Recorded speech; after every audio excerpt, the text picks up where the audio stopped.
All right, hey guys, Steve here. Important topic this week. It's the one thing that means everything, which is a kind of a cool title. But it's actually a really simple concept.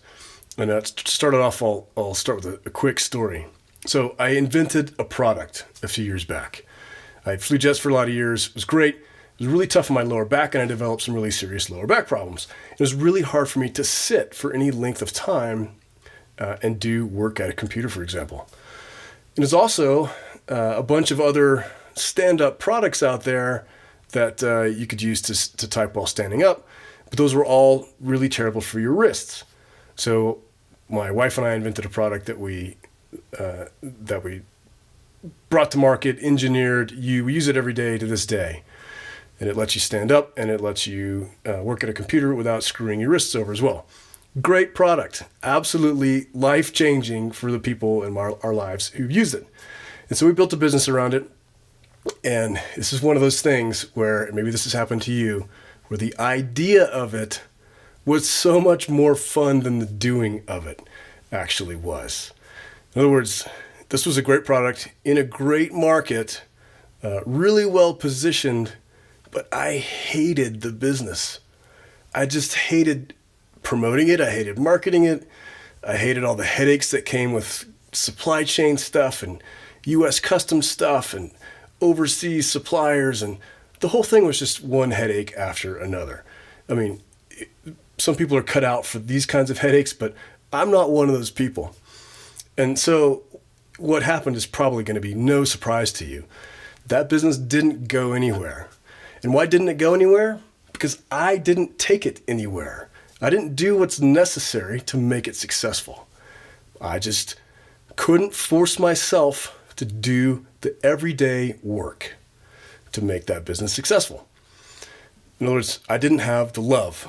And that's the one thing that means everything in your music business. And for some people, the idea of building up a big music business, a big fan base, a big following, a big catalog of great songs that people are buying up, that idea sounds really wonderful.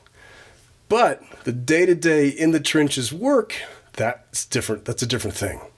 And so unless you love the process of writing music, practicing your music, performing your music, recording your music, and producing your music, and unless you love the process of connecting with real people who are going to become your fans and customers, it's going to be really hard to last long enough to be successful.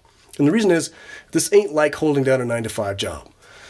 You don't just show up and unless you do something crazy, you get a paycheck on Friday. It's not that way in the business world, right? You got to stay around for years. In many cases, 5 to 10 years before you really start to see the big success that you're hoping for at the beginning. And so if you don't love the day-to-day process, you'll never last long enough to be successful. You'll never last. That's the whole crux of the issue. But hopefully this is good news for you. Hopefully you're the kind of person who does love to make music and who does love to practice and who does love to record and produce and who does love to make real connections with real people who really appreciate your music. And if that's the case, then you are on the right track. Keep doing what you're doing. If that's not the case, if the idea of a big successful music career is much different to you than the day-to-day reality of it, and you don't like the day-to-day reality of it so much, just the hard work of writing music and producing it, and the hard work of finding fans and connecting with them, if you don't enjoy that, walk away.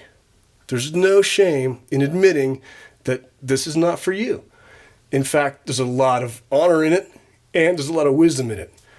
You'll thank yourself looking back. I thank myself for having gotten rid of that silly office product business that I hated. I still use the product every single day, still get comments from people who own them, who I did manage to sell the silly thing to, who say, it's amazing, I love it. When's the next iteration coming out? And I have to tell them, it's not. I just didn't love the business, and I'm no longer doing it. So a great sense of freedom of just walking away when something's not a good fit. And how do you know it's a good fit? You love the process. All right, see you next time.